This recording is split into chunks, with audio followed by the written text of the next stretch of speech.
What up? It's Blades and Sirius, and this video is in response to a post on Reddit that was like, "I'm a first-time gatherer. Have any tips or tricks?" Now, I I had made some videos like moments prior to this one, and I thought, "Oh, this is what I want to say. This is what blah, blah, blah."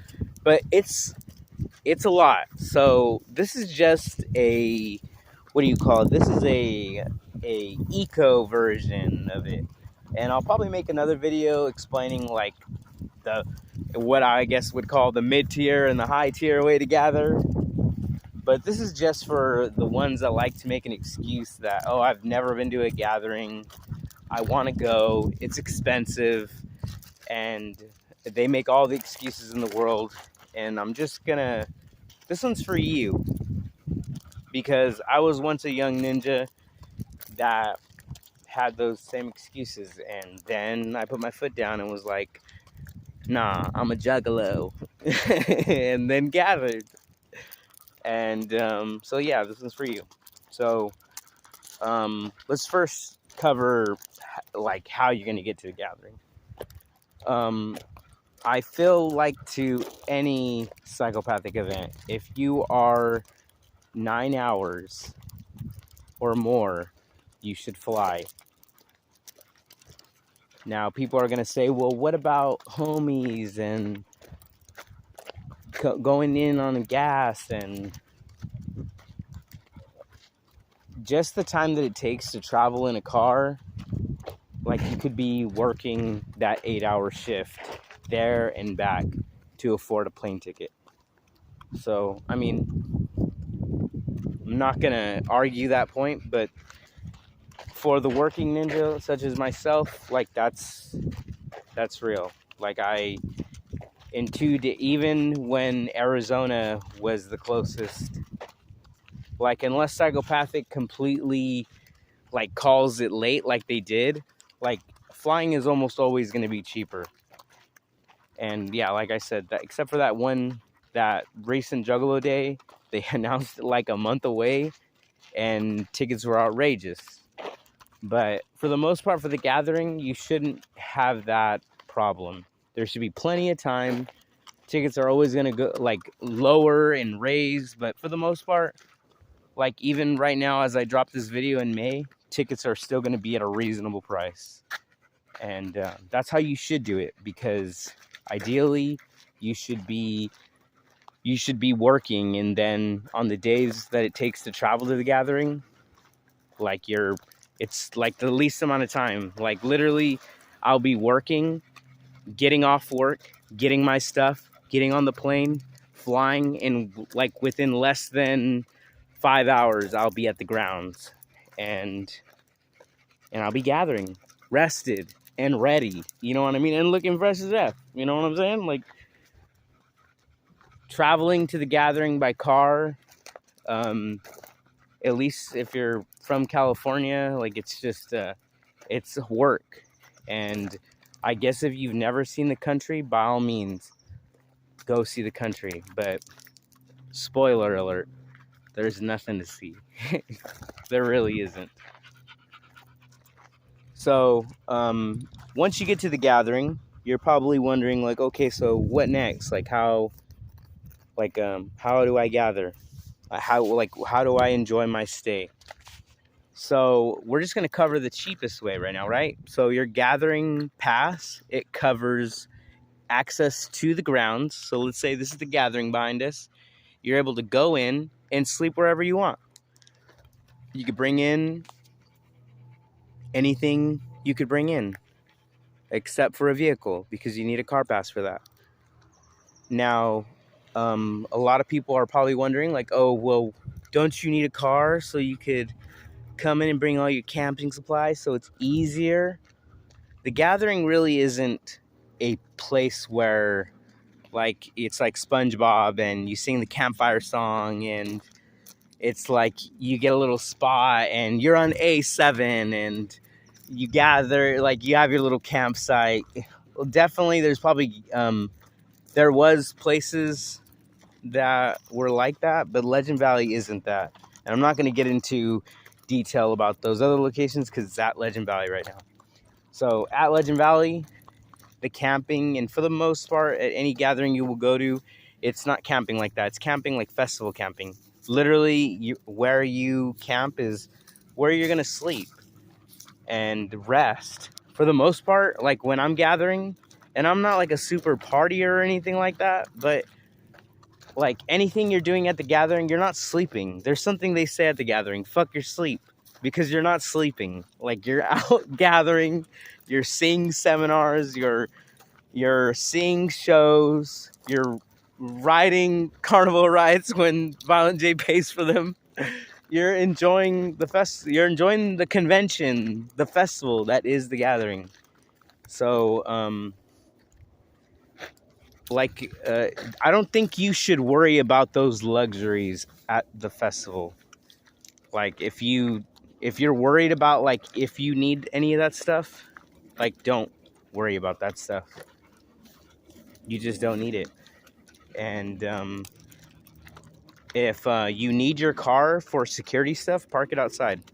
I think that's the best thing about bringing a car to the gathering, is that you could park your car outside and leave your shit your valuables in your car. So, but let's say you don't have a car, right? My first year, we had a rental, but let's say I go to the gathering on a whim. I don't know anybody. You want to go there? I suggest a backpacking backpack. If you don't know what that is, it's a backpack made for hiking big hikes, and you can store a lot of things in there, like a tent and food for fucking days on end, and water, food. The only reason I would say get a backpacking backpack is because it's going to store these essentials for you: your toiletry, your clothes for the week, and it's able to bring with you, like let's say you go to Walmart and get a small tent, you can put the small tent in the backpacking backpack. I have a 40-liter backpacking backpack. I got it for really cheap on eBay. But so I'm like 5 foot, right? So my clothes aren't that big, my tent's not that big, but you can get bigger backpacks, bigger liters, and carry all that stuff.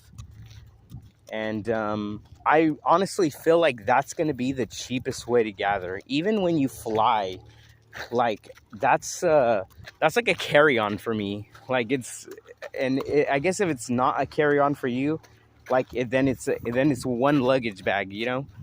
And yeah, I think another thing too is that a lot of the stuff that you buy, like the tent, like it's gonna be really cheap at Walmart, and you can just throw it away when you're done.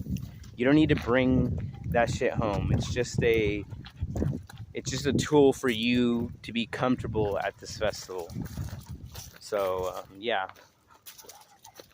What are you gonna eat during the week? So maybe if you I don't know, how do I say this? Basically, I'm gonna just say that food at the gathering is not expensive. There's Juggalo vendors. There's free food provided by Jesus for Juggalos and Scrub Care Unit. Shout out to them. And just the carnival food that's there, it's not expensive. Like I recently went to a fair here in Sacramento, and the food is outrageous. Like it is super expensive. I don't think it's going to be that much more expensive, even on 4th of July. Like it's just, the gathering food is not expensive. So there's a Walmart like 20 minutes away if you're really worried about that kind of stuff. But I would say you can possibly live off $100 for food. My perspective. Like, I don't know. I just don't think that it's that expensive at the gathering. But if you feel like it is expensive, 20 minutes away, backpack, set your little tent up, and put your stuff in there, and you know, when you're hungry, you can go there. But I think if you are, if you're feeding yourself that way, then I think Scrub Care Unit might have better food. But and then that's really it. I think the only scary part about gathering that way is the security. And so you're probably wondering, oh, where am I going to camp? Now, I'm not going to post the picture of the map up. There's plenty of pictures of the map. But I'll give you a little rule of thumb. Most of the... I had a homie tell me this. I forget who... I'm not going to even say their name because I'm not sure who exactly told me this. But a Juggalo, longtime gatherer, once told me that the main stage is like your hotspot. It has the most traffic. The most people are going to want to camp near there and walk through there. So the further you are from main stage, the safer you are from theft or vandalism or anything like that. So, you know, take that and use that to decide where you want to camp. There's a fence, kind of like this, and some people use that as their wall, their back wall, and park their cars and make a little area. You can honestly do the same with caution tape. That's another thing too. If you are, let's say you are camping, that's another thing too that you should know. If you are camping, you really want to be at the gates as soon as they open, because that's going to secure you the best camping spot. At Cave and Rock, like a lot of the California Juggalos, we were really adamant about getting a spot that California secured for many years. But one of the things was, you got to be there. You got to be there up and early, so when they let everyone in, you run to your spot and it's secured. Lay it out with caution tape. Like, let's say these 3 trees were my spot. Lay some caution tape down, and boom, we got it. This is our spot.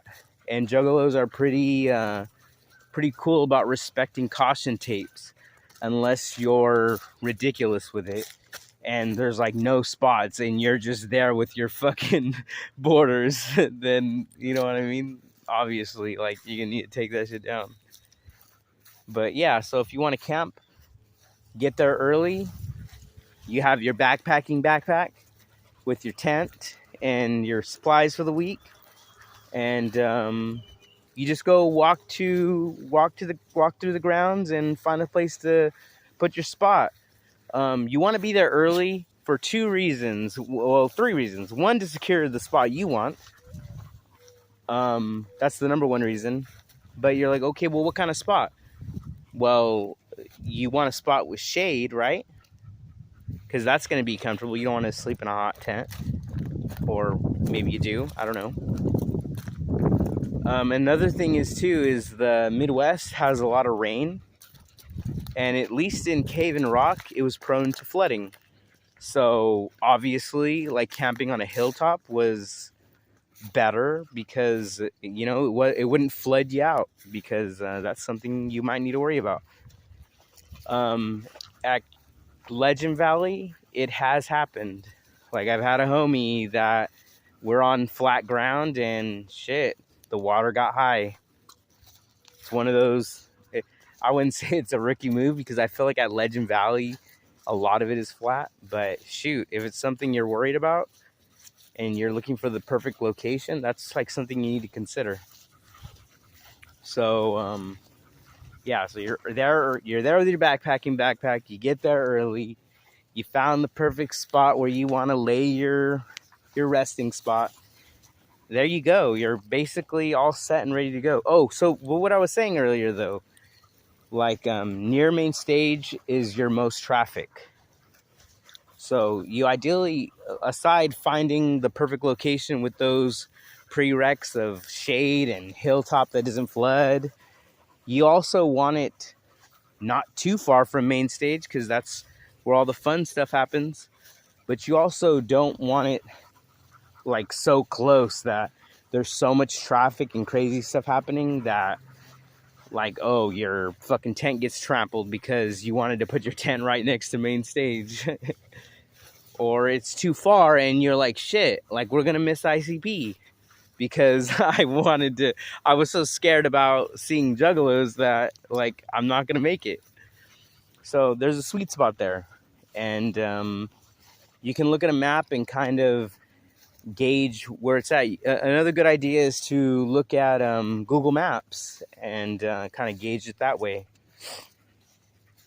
Know that the area that ICP chooses to fence off and everything and choose for their gathering grounds is always changing. So just keep that in mind. Like, you might have a plan of like, okay, boys, this is where we're going.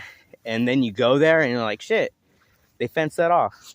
So like have plan B's in mind. And so I think that's it. That's your eco gathering strategy. So ideally you want to get there the day before the first gathering. It kind of gives you a perspective of like seeing Juggalos attend it's the pre-party, what they call it. It's basically the gathering without ICP, and it's a beautiful thing.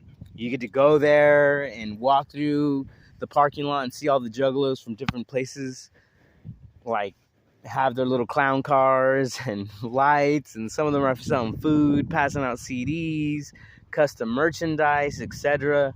It's a beauty to be seen. So definitely, if you want to at least be there the day before. That's a free day for you.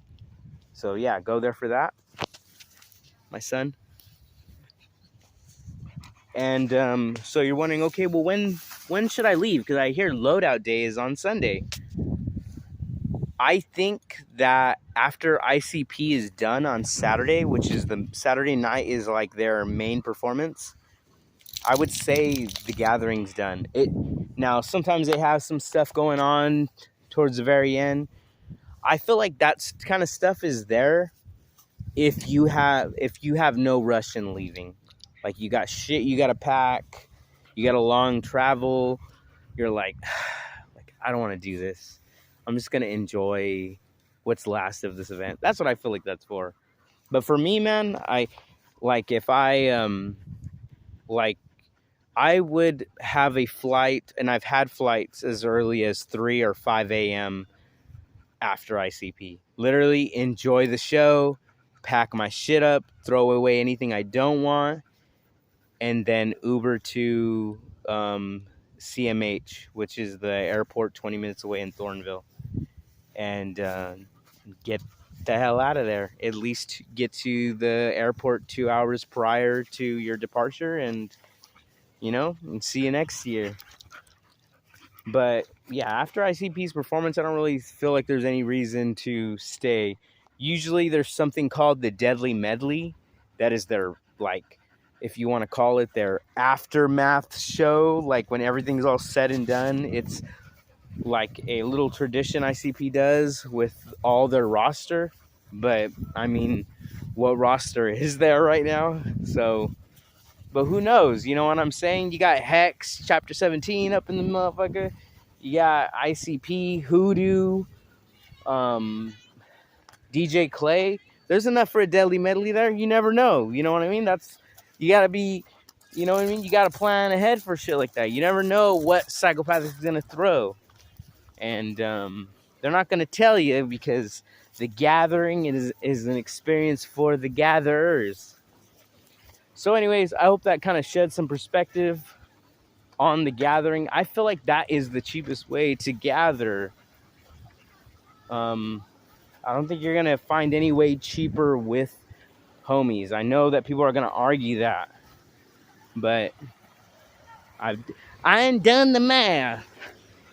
Anyways, I'll be probably making a second video on like, what to do, like if you have a car pass, or other ways to gather, like with a hotel or Airbnb, because those are definitely other options. And that's personally how I gather nowadays. I don't do the camping anymore, and it's not because I don't enjoy it, but it's simply because I just enjoy a cold shower.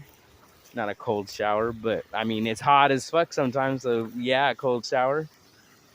But a nice shower and dress fresh and good food. And that's, you know what I mean? I just feel like it's not expensive to do that either. Spoiler alert. But if you're absolutely broke as fuck, then yeah, then there's always that. The whole way that I just explained. But showers. You're probably wondering, oh, but Blades, isn't there like showers at the gathering that I could use? Because I'm camping, remember? I don't want to not shower for every day. Okay, so the way the showers work at the gathering, and they look like they're the same way. I've only used them once or twice. So, I'll explain why that too. So the showers at the gathering, they're essentially like these, like they look like trailers that you would put, like trailers that semi trucks pull, but they're converted into these, like, oh, you step up the steps and they have little rooms for showers, kind of like at a gym. And that's essentially it. In my experience, they weren't really dirty.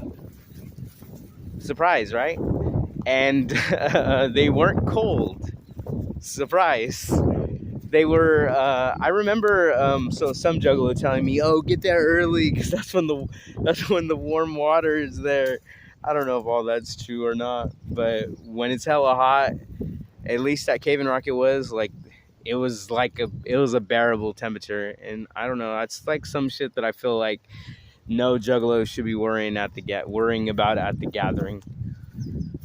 So another option too is, I think my second year that I went, we brought a portable shower. Like, it's like literally like a little tent that you can put a little thermal shower. That's like one of those, you fill a bag up with water. Oh, so there's, yeah, little hydro stations at the gathering. You fill up water and put that in your little shower tent and take a shower. And that's honestly a little private way to have your own little shower. And honestly, I like that. That's dope. That's something that you can do too, if you have a little extra funds to go and do that. But we're talking about eco here, right? I think that's like kind of like, I guess if you're like kind of like stepping into the, like, oh, I want a little bit extra comfort, like that's something you can do. But I don't think it's complete. If it was just me, I'm not doing that. Like, it's just it's a little expensive and unnecessary. And yeah, the showers at the gathering aren't that bad, so you could do that. But I think that covers everything. That covers everything that we're at 23 minutes. I think I could have stopped at 17. Whoop whoop. But yeah, that kind of gives my tips and tricks. If I didn't say, I will be gathering this year. Oh yeah, one last thing. This will be the very last thing I say about my tips and tricks. At every gathering you go to, you'll be given a charm, like they call it an amulet, a pendant, a charm in Juggalo terms, you know what I'm saying? Every year it's a different charm. So you will get one upon turning in your ticket. However, they've been running out of charms. So, and sometimes they do things like, oh, everyone gets like, I think for the Bedlam gathering, they did like 3 different charms. So I only have 2. I need that third one.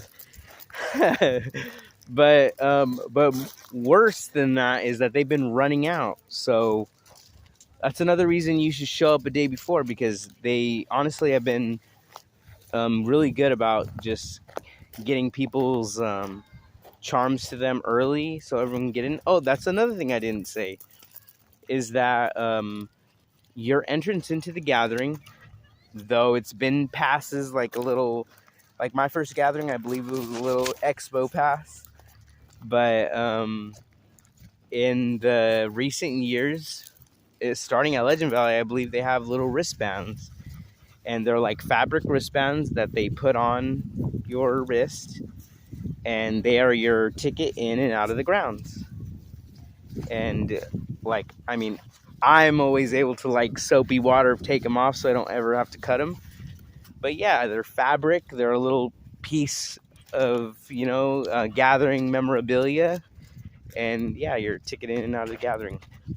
But even that, they ran out of last year. So if that's something that you're interested in, then you should definitely be there early to make sure you get your medallion and wristband, because they will run out. So I at least when I, like this year, when I get there, I definitely, that's like the first thing. I'm like, I couldn't believe that they actually ran out. I don't even think that they've ever ran out prior, but last year I know that they did. So definitely, your first time, get that shit. Get your fucking wristband and get your medallion. Let the ninjas that are comfortable that I've been gathering, I'll get it when I get it. Nah, get your shit. Anyways, hopefully this shed some light on some stuff. I believe what Valenjay says about there's really no excuses, man. If you want to gather, you'll be able to gather. There's plenty of time, plenty of side hustles. You can start walking. There's free ways to get in. I'm not going to go over any of that because I really feel like you should be supporting such an event, especially if you're a Juggalo. But shit, I guess if I was really broke and I flew my ass out there, whatever, I'm ending the video here. Whoop whoop.